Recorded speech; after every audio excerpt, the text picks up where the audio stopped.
Very good afternoon, welcome to I dream. తెలంగాణలో కాంగ్రెస్ ప్రభుత్వం విద్యుత్ పై ఫోకస్ చేసినట్టు కనిపిస్తోంది.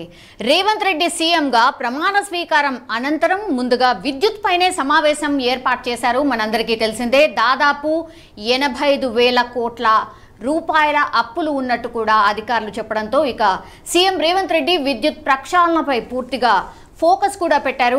సో అసెంబ్లీ ఎన్నికల్లో గృహజ్యోతి పథకం కింద 200 యూనిట్లు ఉచిత కరెంటు ఇస్తామన్న హామీ సాధ్యాసాధ్యాలను రేవంత్ రెడ్డి సమీక్షిస్తున్న నేపథ్యంలో విద్యుత్ శాఖలో జరిగిన అవినీతి అన్నది ఒక్కొక్కటిగా ప్రస్తుతమైతే బయటికి వస్తున్న పరిస్థితి కనిపిస్తోంది. వాస్తవానికైతే విద్యుత్ శాఖ 85,000 కోట్ల అప్పుల్లో ఉందన్నది అవాస్తవమని, 1,50,000 కోట్ల రూపాయలు అప్పు ఉందని విద్యుత్ శాఖలో పనిచేసే రిటైర్డ్ అయిన అధికారులు చెప్తూ ఉండడం ఇక్కడ మనం గమనించవచ్చు.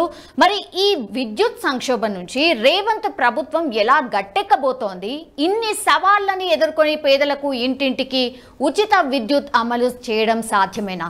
మాట్లాడదాం. మనతో పాటు ఉన్నారు ఆల రామకృష్ణ గారు.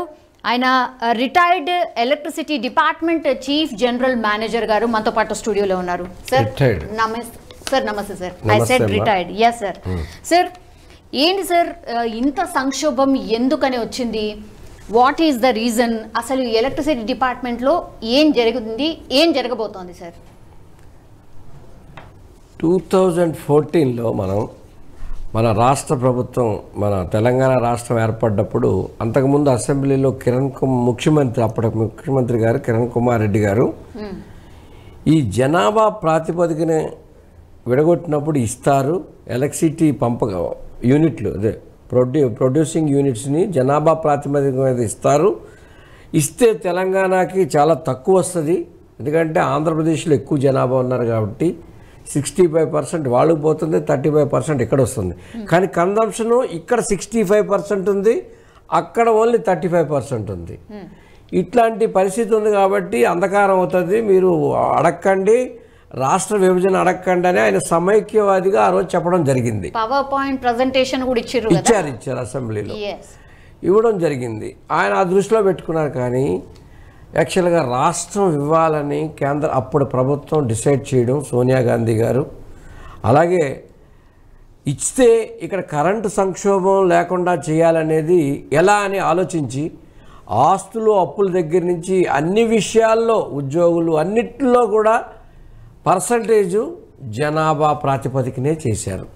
కానీ ఒక్క ఎలక్ట్రిసిటీ రంగంలో ఈ ఉత్పత్తి కేంద్రాలని కన్జంప్షన్ బేస్డ్, వినియోగంతో సంబంధించి దీన్ని విడగొట్టారు.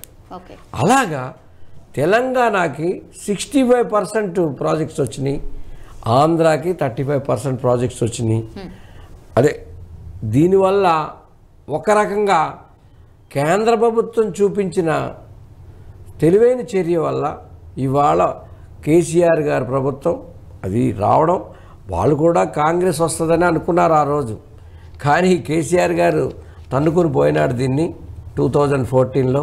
ఎనివే ఆయన ప్రభుత్వానికి ఆనందకరంగా కేంద్ర ప్రభుత్వం కూడా సహకరించి ఆ రోజుని ఆ చట్టంలో అలా పెట్టడం జరిగింది. కాబట్టి తెలంగాణలో ఆ రోజుల్లో కరెంటు కష్టాలు కొంచెం తగ్గినాయి. తర్వాత 24 అవర్స్ విద్యుత్ మేము ఇస్తాము అని అనుకున్నారు, ఇచ్చిరు సార్ ప్రభుత్వం. అయితే అప్పటికే మనం విడిపోయినప్పుడు 22,000 కోట్ల అప్పు ఉంది.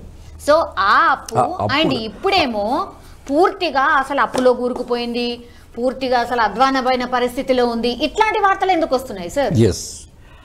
ఆ రోజుని మీరు అన్నట్టుగా 22,000 కోట్ల రూపాయలు అప్పున్నమాట వాస్తవం. మన వాటాగా తెలంగాణ సంస్థలకి 22,000 కోట్ల అప్పున్నమాట వాస్తవం. ఆ తరువాత మరి వీరు కిరణ్ కుమార్ రెడ్డి గారు అంధకారం అయిపోతుంది అన్నాడు కాబట్టి ఆ పాయింట్ని వీళ్ళు తీసుకొని మేము రోజు 24 అవర్స్ సప్లై ఇస్తాం, మేము చూడండి, మా పని విధానం చూడండి అని ఈ ఎలక్ట్రిసిటీ మీద చాలా ఫోకస్ చేయడం మొదలుపెట్టారు. ఈ ఫోకస్ చేయాలంటే మనకి యావరేజ్గా రోజుకి 250 మిలియన్ యూనిట్లు కావాలి, 250 కావాలంటే మన దగ్గర ఉన్నది ఆ రోజు 85 మిలియన్ యూనిట్లే మన దగ్గర. ఏమండి, 85 అంటే 165 మిలియన్ యూనిట్లు ఎక్కడి నుంచి తేవాలి? అవును. అప్పటికే మన సెంట్రల్ సెక్టార్ ఎన్టీపీసీ నుంచి కొంత వస్తుంది. అలాగే సోలారు అవి అప్పుడే స్టార్ట్ అయినాయి. ఇలాగా మన వాళ్ళు ప్రైవేట్ సెక్టార్లోనే 185 మిలియన్ యూనిట్లు, ఎంత పర్సంటేజ్ చూడండి, major percentage other than Telangana productivity ఈ థర్మల్ హైడల్ నుంచే కాకుండా ఇవి మన జెన్కో కాకుండా బయటే కొంటున్నారు ఎక్కువ పవర్ని. ఈ కొనే దగ్గర ఎక్కువ పెట్టి కొన్నారు అనేది ఒక పాయింట్ ఉంది. ఎక్కువ కొన్నారు, పవరు 24 అవర్స్ మన వాళ్ళకి ఇవ్వాలి. ఆ కిరణ్ కుమార్ రెడ్డి గారు అన్నది తప్పు చెయ్యాలి, మనం పాపులర్ అవ్వాలనేది ఈయన ఉద్దేశం. ఆ ఉద్దేశం వెనకాల సంస్థ ఎంత నష్టపోతుందో ఆయన చూసుకోలేదు. ఇబ్బడి ముబ్బడిగా పవర్ కొన్నారు.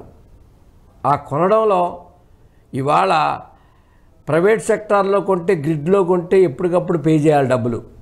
ఒక 1 వీక్ 10 డేస్లో పే చేయకపోతే చట్ట ప్రకారం జప్తుకు వస్తుంది. ఇక ప్రైవేట్ సెక్టార్లో పాపం ఔత్సాహిక పారిశ్రామికవేత్తలు ఎంతోమంది ఈ సోలార్ పవర్ యూనిట్లు పెట్టారు. దాదాపు 3000 మెగావాట్లు వాళ్ళే పెట్టారు, ప్రైవేటు వాళ్ళు. బ్యాంకులు ముబ్బడిగా లోన్లు ఇచ్చినాయి. దాంతో వాళ్ళు పెడితే అది మనకి సేఫ్ అయింది. వాళ్ళు బయట అమ్ముకోవడానికి లేదు, మన లైన్లకే ఎక్కించాలి వాళ్ళు. అందువల్ల వాళ్ళు గత్యంతరలేని పరిస్థితుల్లో బయట ఎక్కువ రేటు ఉన్నా కానీ మనకు అగ్రిమెంట్ అయ్యి తక్కువ రేటుకి సప్లై చేశారు. యాక్చువల్ పొజిషన్ చెప్తున్నాను నేను. అలాగా ఆ తర్వాత సింగరేణి వాళ్ళు కూడా వాళ్ళ ఓపెన్ కాస్ట్ మైన్స్ మీద వాటి మీద సోలార్ ఈ సిస్టమ్ పెట్టుకొని వాళ్ళు 2000 మెగావాట్ వాళ్ళు సప్లై మొదలుపెట్టారు. అలాగే సింగరేణి వాళ్ళు బొగ్గుంది కదా మనం కూడా జనరేటింగ్ స్టేషన్ కట్టుకుందామని కాంగ్రెస్ హయాంలోనే డిసైడ్ అయ్యి భూపాలపల్లిలో పవర్ స్టేషన్స్ కట్టారు. ఈ రకంగా ఆ solar power of Singareni, thermal power Singareni అవన్నీ కూడా మన తెలంగాణ ట్రాన్స్కో హోల్ మొత్తంలో తీసుకున్నప్పుడు చాలా తక్కువ పేమెంటే ఇచ్చాం. యాజ్ ఆన్ డేట్ ఇవాళకి 30,226 కోట్లు మాకున్న సమాచారం ప్రకారం మనం పవర్ పర్చేజ్కి సింగరేణికి బాకీ పడ్డాం. ఇంకా కోల్ కోల్కి 6,000 కోట్లు చిల్లర చెప్తున్నారు. కోల్ కొన్నది వాళ్ళ బొగ్గే కదా వాళ్ళ వ్యాపారం, వాళ్ళ ప్రధాన వ్యాపారం బొగ్గు. వాళ్ళు థర్మల్ స్టేషన్స్ పెట్టుకున్నారు, సోలార్ స్టేషన్స్ పెట్టుకున్నారు. కాబట్టి అది కూడా ఇక్కడ చైర్మన్ ప్రభాకర్ రావు గారికి, అక్కడ శ్రీధర్ గారికి ఇద్దరికి బాసు కేసీఆరే కాబట్టి శ్రీధర్ గారికి చెప్పి ఆల్మోస్ట్ డబ్బు అడగకుండానే ఆయన సప్లై చేయించాడు. ఆ రకంగా ఇవాళ మనం సింగరేణికి విద్యుత్ పర్చేజ్ సంబంధించి 30,226 కోట్లు మనం పే చేయాలి. బొగ్గుకి అలాగే మళ్ళీ 6,000 కోట్లు. ఈ అప్పుల్లో భాగం ఇవన్నీ. అలాగే రీపేమెంట్ ఎందుకు చేయలేకపోయింది మరి సర్కార్? ఎందుకని ఆ దిశగా ఆలోచించలేకపోయింది? అంత ఆదాయం ఎక్కడుంది డిపార్ట్మెంట్కి? నా జీతం 100 రూపాయలు, నా ఖర్చు 150 రూపాయలు అయితే నేనేం రీపేమెంట్ చేస్తాను? నేను ఇంకా ఎప్పుడు 50 రూపాయలు అప్పే చేయాలి నేను. ఈయన ఏంటంటే అట్లా చూపిద్దామంతే, ఇలా పిక్చర్ చూపించడం, ప్రజల మన్నన పొందాలి.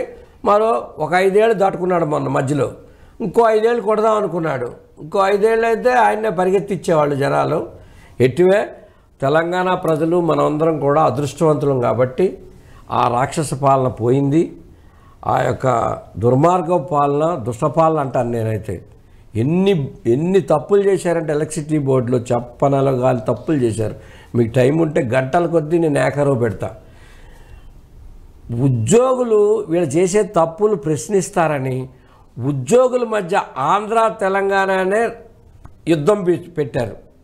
ఒకరోజు ఆల్ ఆఫ్ ది సడన్ ఇంట్లో తగువాడుకుంటే నా ఇంట్లోంచి బయటికి వెళ్ళిపో అని ఏమన్నా తరిమేసినట్టు ఆంధ్ర ఉద్యోగులందరినీ కూడా మీరు అమరావతి వెళ్ళిపోండి అని తలుపులు మూసేశారు. ఎక్కడైనా జరుగుతుంది ఇలాంటి అన్యాయం?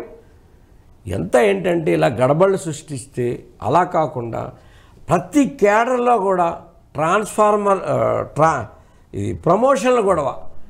ప్రతి వ్యక్తి కూడా కోర్టుకి ఎంతో కొంత సమర్పించుకున్నాడండి లాయర్లు పెట్టుకొని. ఆ విద్యుత్ సంస్థలో ఉన్న ప్రతి ఎంప్లాయీ కూడా ఎవరికి ప్రమోషన్ లేకుండా గడబడ చేయడం, వాడికి ఇలాగా వీడికి ఇలాగా ఈ కేడర్కి అలాగా అని ఏదేదో గందరగోళం. ఓ పక్కన ఆంధ్ర వాళ్ళు 1400 ఎంప్లాయీస్ని బయటికి తూసేయడం, ఎన్ని తప్పులు చేయాలంటే అన్ని తప్పులు చేయడం, కోర్టుల్లో పెద్ద లాయర్ని ఎక్కువ మంది లాయర్లు పెట్టి దీన్ని తాత్సారం చేయించడం. 4 సంవత్సరాలు పట్టింది సుప్రీంకోర్టులో ఆ తగు తీరడానికి. ఆ రోజే నేను డిమాండ్ చేశాను కేసీఆర్ గారిని రిజైన్ చేయమని. నువ్వు తప్పుడు కేసు వేసావు, నువ్వు ఓడిపోయావు కాబట్టి నువ్వు ఇంటికి వెళ్ళిపోవాలి. ఒకప్పుడు బస్సులు జాతీయం చేస్తే కోర్టులు నీలం సంజీవ్ రెడ్డి గారు ముఖ్యమంత్రిగా ఉండగా ఒక తీర్పు ఇచ్చింది, అది చెల్లదయా నువ్వు ఇచ్చిన ఆర్డర్ అంటే ఇమ్మీడియట్గా ఆయన రిజైన్ చేశాడండి. ఆ వాల్యూస్ ఆ విలువలున్న రాష్ట్రం మంది. అటువంటి రాష్ట్రంలో ఏంటంటే దుర్మార్గం బుద్ధులు ఉన్న వాళ్ళు వస్తున్నారు. ఉన్నది కూడా మసిపూసి మారేడికాయ చేసే వ్యవహారంలో ఈయన సిద్ధహస్తుడు. సార్ ఇప్పుడు జనరల్ పబ్లిక్ తెలుసుకోవాల్సింది ఏంటంటే సార్, ఇంత సంక్షోభంలో విద్యుత్ సంస్థ సంక్షోభం అంటే వాళ్ళు చేసిన అప్పులే సంక్షోభం. ఆఫీసర్లు సమర్థవంతమైన ఆఫీసర్లు ఉన్నారు.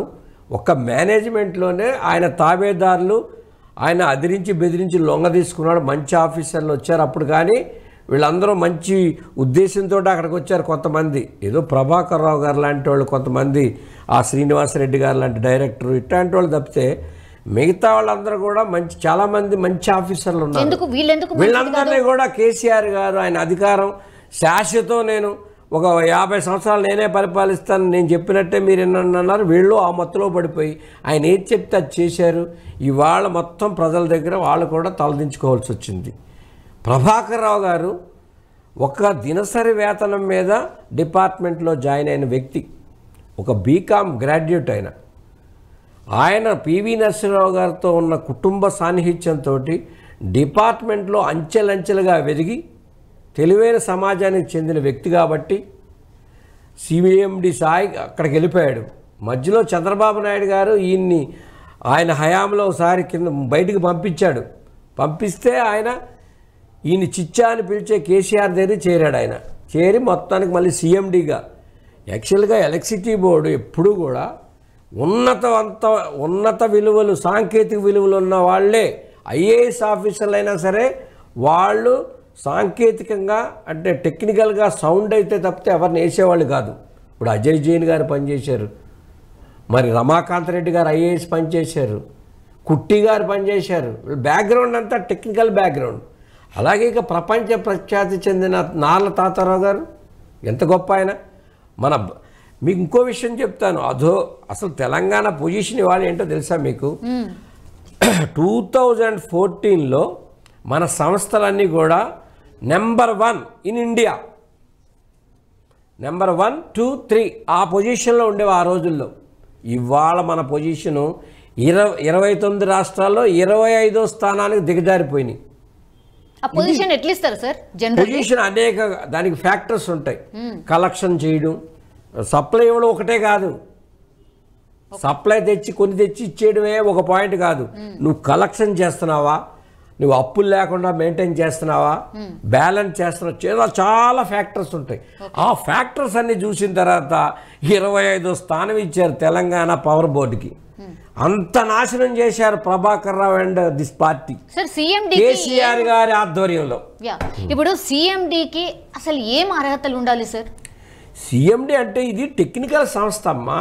క్షణం సేపు ఒక్క క్షణం పవర్ ఆగితే మనం ఏది నడవదు, ట్రైన్లు ఆగిపోతాయి, మొత్తం యంత్రాల పారిశ్రామిక ఓడలన్నీ ఆగిపోతాయి. టెక్నికల్గా ఉండాలి.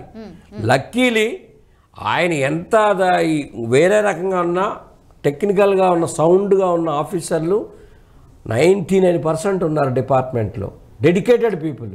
వాళ్ళ వల్లే ఎప్పుడు నెంబర్ 1 స్థానంలో ఉంది. వీళ్ళు చేసింది ఏంటంటే ఇన్ని గొడవలు చేసినా కానీ చాలా చక్కగా మన ఇంజనీర్లు పనిచేశారు కాబట్టి, మన స్టాఫ్ పనిచేశారు కాబట్టి సంస్థ నిలబెట్టుకున్నారు.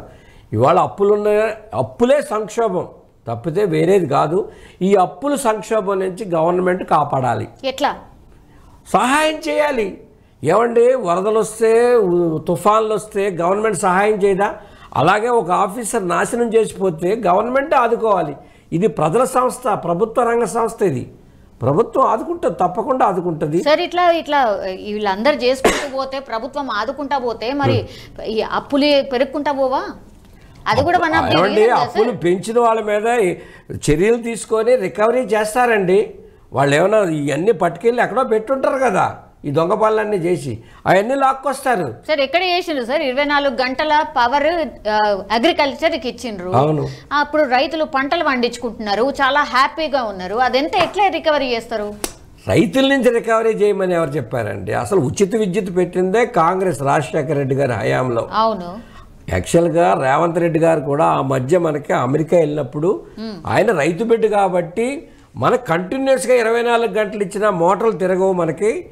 మాకు క్షేత్ర పరిశీలనలో మాకు ఎప్పుడు చెప్పేవారు, మాకు కంటిన్యూస్గా తెలంగాణలో 3 గంటలు వస్తుందండి నీరు, మాకు గ్యాప్ ఇవ్వండి, మళ్ళీ చేయండి, మళ్ళీ చేస్తే మళ్ళీ నీరు వస్తుంది, మళ్ళీ మీరు కంటిన్యూగా ఇచ్చినా మేము వాడుకునేది అంతే అనేవాళ్ళు వాళ్ళు. ఆ ఉద్దేశంతో ఆయన చెప్తే ఆయన 3 గంటలు ఇస్తానన్నాడు, ఆయన 3 గంటలు ఇస్తానన్నాడని అబద్ధాలు ప్రచారం చేసి తండ్రి కొడుకులు అల్లుడు అంతా కూడా పాపం కూడగట్టుకున్నారు.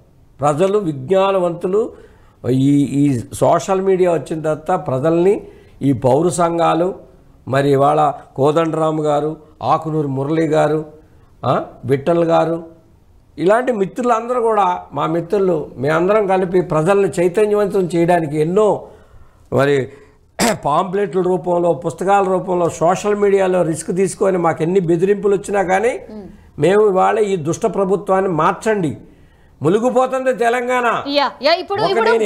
గురించే చెప్తున్నా సార్. ఇప్పుడు రేవంత్ రెడ్డి గారు విద్యుత్ ప్రక్షాళనపై పూర్తిగా ఫోకస్ పెట్టారు అని అంటున్నారు. విద్యుత్ ప్రక్షాళన అంటే ఏం చేయాలి?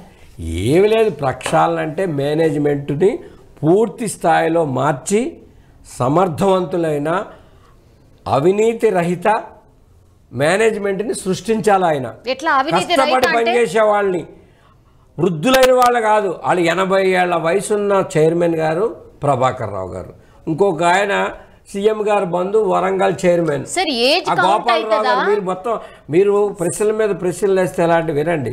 ఆ గోపాలరావు గారికి 80 ఏళ్ళు, ఇంకో శ్రీనివాసరెడ్డి అన్న ఆయన సిద్దిపేటలో ఆయనతోటి చెట్లపేక ఆడేవాడట, ఆయన్ని ఇట్లాంటి వాళ్ళందరినీ తీసుకొచ్చి వేసేసినాడు. యాక్చువల్గా డైరెక్టర్లు ఇదే అంటే 65 ఏళ్ళు దాటకూడదు. ఓకే, అసలు మన దగ్గర రూలు రెయిము ఏమీ లేదు. ఒక రెగ్యులేటరీ కమిషన్ ఉంది.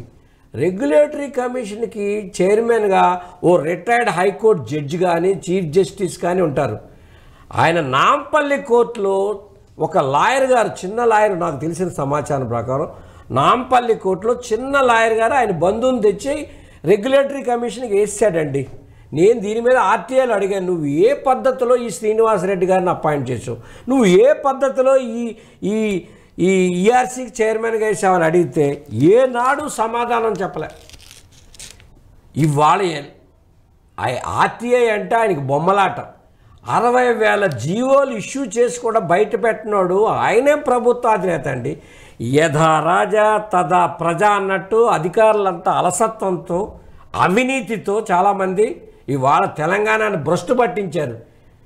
ఏమండి, జియో ఇష్యూ అవగానే కంప్యూటర్లో పెట్టాలి, అదే ఎలక్ట్రిసిటీ బోర్డులో కూడా అంతే దుష్టత్వం.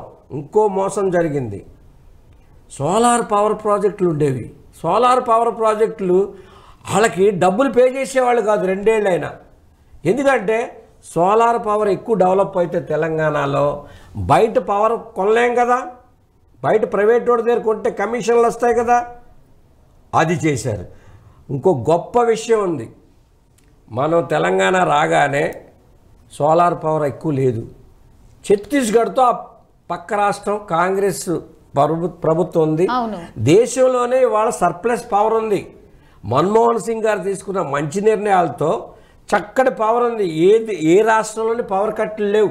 ఇవాళ మీరు ఎక్కడికైనా వెళ్ళండి, తెలంగాణ ఒకటే వెలిగిపోవట్లేదు, అంతా వెలిగిపోతుంది దేశం అంతా.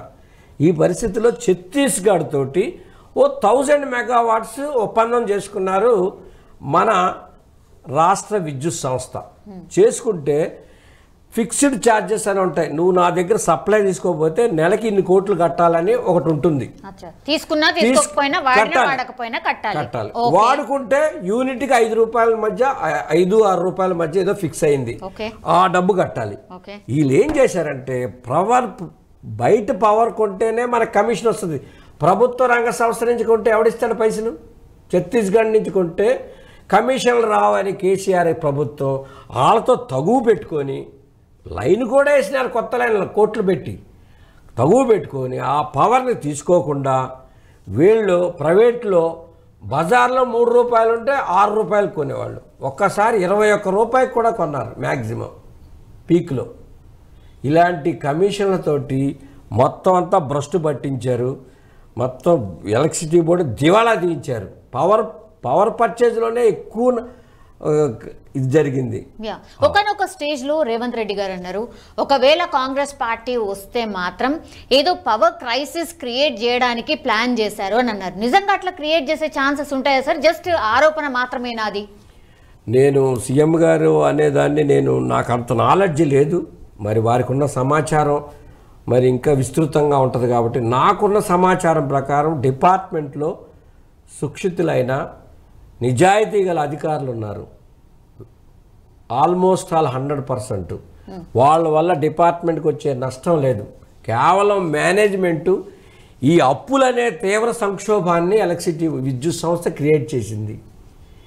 ఆయన ఎలా మూసేశాడంతే, పుండు పడింది శరీరం మీద, దాన్ని చికిత్స తీసుకోకుండా నువ్వు మూసేస్తే మొత్తం బాడీకే సెప్టిక్ అయ్యే ప్రమాదం ఉంది. అట్లా చేసినాడు. ఇసుక మీద కాళేశ్వరం ప్రాజెక్టు కట్టిన ఇంజనీర్ ఆయన. ఇవాళ ఆ ప్రాజెక్ట్ ఎందుకు పనికిరాదు. 130 కోట్ల రూపాయలు మొత్తం వృధా అయింది. ఏమండి మీరు వినాలి. తర్వాత ఇవాళ మంత్రి ఎలక్ట్రిసిటీ డిపార్ట్మెంట్ గురించి ఎలక్ట్రిసిటీ అయినా కానీ ఒక మనిషి విధానం మీరు తెలుసుకోవాలి. ఇసుక మీద ఎవడన్నా ప్రాజెక్ట్ కడతాడంటే the great engineer of India. Sir ఆ టాపిక్ ఉన్నప్పుడు డెఫినెట్లీ మిమ్మల్ని పిలుస్తాం సార్. యాక్చువల్లీ ఇప్పుడు సార్ ఇప్పుడు 200 యూనిట్లు ఇప్పుడు గృహ అవసరాల కోసం ఫ్రీగా ఇద్దామని కాంగ్రెస్ సర్కార్ ఒకటి అనౌన్స్మెంట్ చేసింది. ఆల్రెడీ సంక్షోభంలో ఉంది. ఇది ఎట్లా ఇస్తారు? దీనికి ఎన్ని కోట్లు ఖర్చు అవుతాయి? మళ్ళా అది కూడా ఒక సంక్షోభమేగా. సంక్షోభం లేదు, ఏమీ లేదు. పవర్ పర్చేజ్లో ఒక్క నెల అవినీతి చేయకపోతే దీనికి 4000 కోట్లు కావాలి. ఈ బీపీఎల్ పీపుల్కి 200 రూపాయలు కరెంటు బిల్లు పే చేయడానికి కేవలం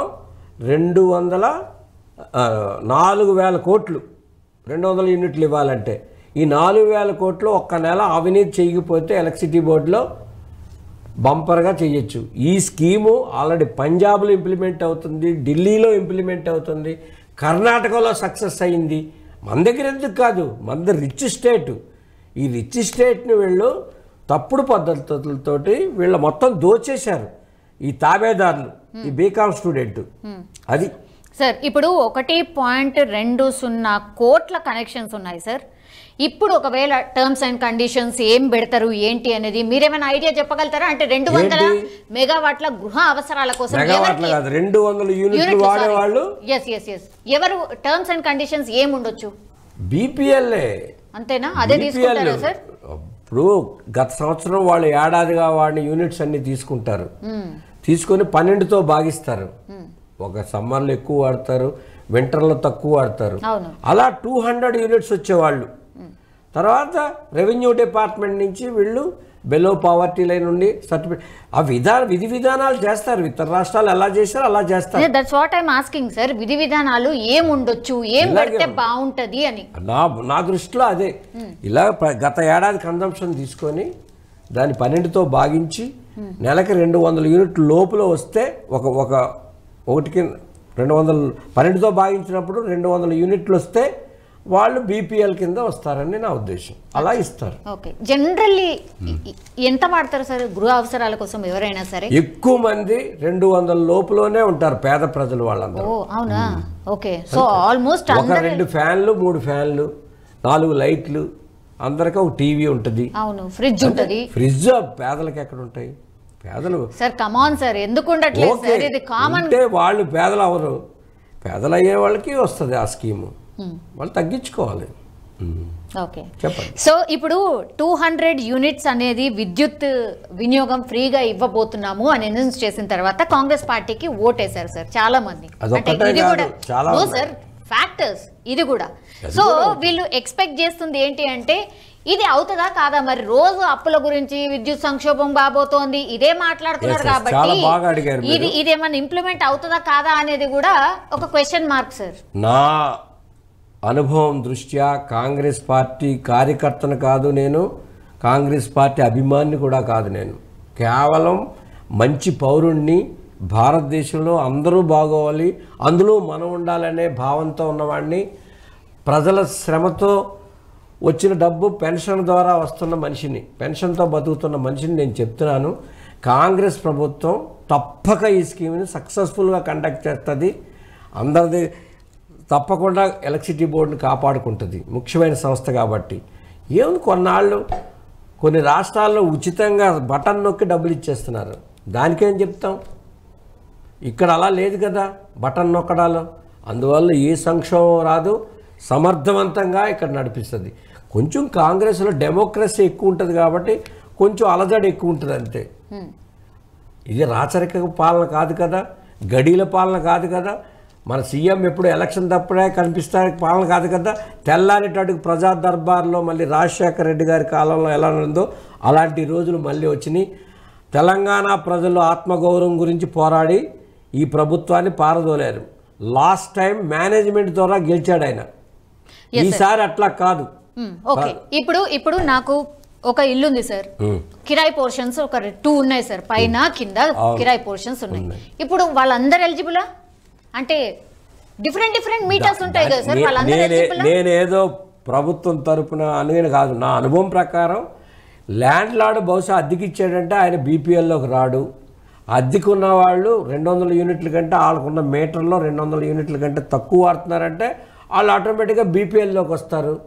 అలా వచ్చిన వాళ్ళందరినీ కన్సిడర్ చేస్తుంది డిపార్ట్మెంటు. ఆ మీటర్ మీద సబ్సిడీ ఇస్తుంది, ఇంకో మీటర్ మీద ఇవ్వదు. ఉంది కొంచెం క్రిటికలే ఇది, ఇలా మెయింటైన్ చేయడం చాలా శ్రద్ధగా ఉండాలి. ఎన్నో ఉన్నాయి పాయింట్లు ఇందులో, తప్పకుండా సమర్థవంతంగా చేయగలం మనం. దొంగ కనెక్షన్లు ఉన్నాయి అని కూడా చాలా మంది మాట్లాడుతూ ఉంటారు సార్ ఎలక్ట్రిసిటీకి సంబంధించి. అవి మరి ఎన్ని ఉండొచ్చు సార్ మీ అంచనా ప్రకారం? ఎన్ని ఉంటాయి ప్రకారం దాన్ని ఎట్లా ప్రక్షాళన? తెలంగాణ వచ్చిన తర్వాత ఈ ప్రభుత్వం చాలా మందికి అనుకూలంగా వ్యవహరిస్తూ, అసలు ఉదాహరణకు నేను డైరెక్ట్గానే చెప్తాను. ఇక ఓల్డ్ సిటీలో ఇవాళ 70% లాసెస్ అంటున్నారు. మేము ఆర్టీఏ ద్వారా ఇన్ఫర్మేషన్ అడిగాం, ఏ ఫీడర్లో ఎక్కడ నీకు ఎంత లాస్ వచ్చిందో చెప్పాల్సిన అవసరం ఉంది కదా. ఈనాడు ఆయన చైర్మన్ రఘుమారెడ్డి గారు నాకు ఎప్పుడూ డేటా ఇవ్వలేదు. నేను చెప్తున్నాను, ఈ పత్రికాముఖంగా చెప్తున్నాను నేను, ఆయన ఇవ్వలే. ఎన్నో ఆర్టీఏలు రాసిన. ఇవాళ ఎంత దారుణం తెలుసండి, తెలంగాణలో ఆర్టీఏ కమిషనరే లేడు. మన్మోహన్ సింగ్ గారు ఆర్టీఏ చట్టం తీసుకొచ్చి పారదర్శకత, ట్రాన్స్పరెన్సీ గురించి అంత మంచి చట్టం తీసుకొస్తే 60,000 జీవోలు దాచేసిన ప్రభుత్వం ఇది. దీనికి ఏం ట్రాన్స్పరెన్సీ ఉంది, ఏమి ఆర్టీఐ ఉంది? ఇక్కడ అంతా ఇది ఒక రాక్షస రాజ్యం, ఇది ఒక రాచరిక పరిపాలన. మళ్ళీని మనం ముందుకెళ్ళట్లేదు, వెనక్కి వెళ్ళింది. 100 ఏళ్ళు వెనక్కి వెళ్ళాం. తెలంగాణ ఓల్డ్ సిటీలో ఎప్పటి నుంచి కట్టట్లేదు సార్? అసలు ఎన్ని ఉంటాయి? ఓల్డ్ సిటీలో ప్రతి వాళ్ళు డబ్బులు కడతారండి, కన్జంప్షనే తక్కువ వస్తుంది ప్రతి ఇంటికి. మరి ఎందుకు వస్తుందో అలాగా అనేది విజ్ఞులైన అధికారులు తేలుస్తారు. ఏమ్మా, అక్కడ ఏ మాత్రం ఇన్స్పెక్షన్కి వెళ్ళినా కానీ ఆఫీసులు చాలా ఇబ్బంది పడ్డారు గతంలో.